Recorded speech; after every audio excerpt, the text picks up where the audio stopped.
Yes, Concetta Bencivenga, and I'm the director of the New York Transit Museum.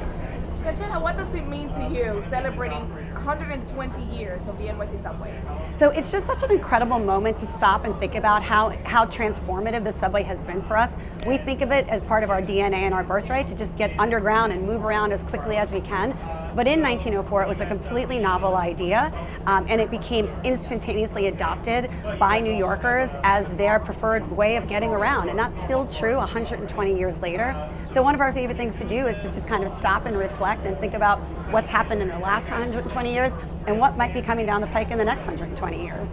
And what exactly is coming up? I mean, tell me about the new things that, the subway system has accomplished. Right. So one of the things we like to say, like things that you don't think about on the subway until you think about it, then you can't stop thinking about it.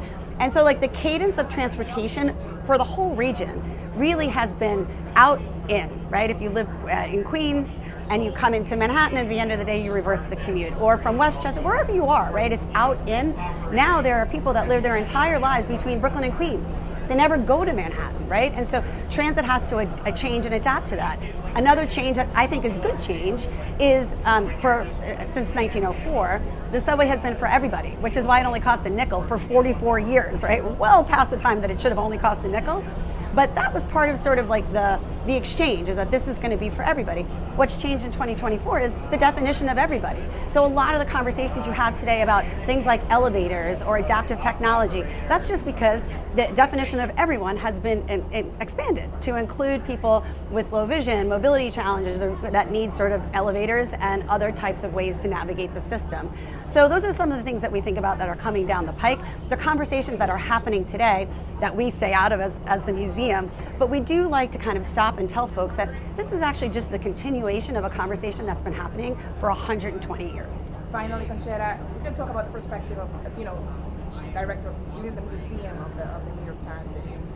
To you, seeing all the residents of New York and also tourists that come over, you were telling me before, they come from everywhere in the United States to just join us today.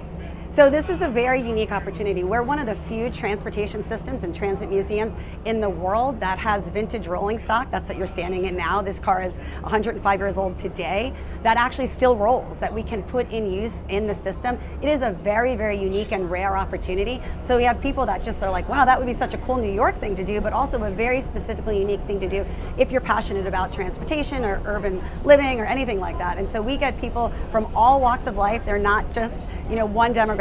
They speak many languages. They come from different countries sometimes, and they're just very excited to be able to experience this very, very unique New York thing. I am excited. I know. We're so happy you're here. We're so happy you're here. Excited. So, thank you so much. You're very welcome. You're very welcome.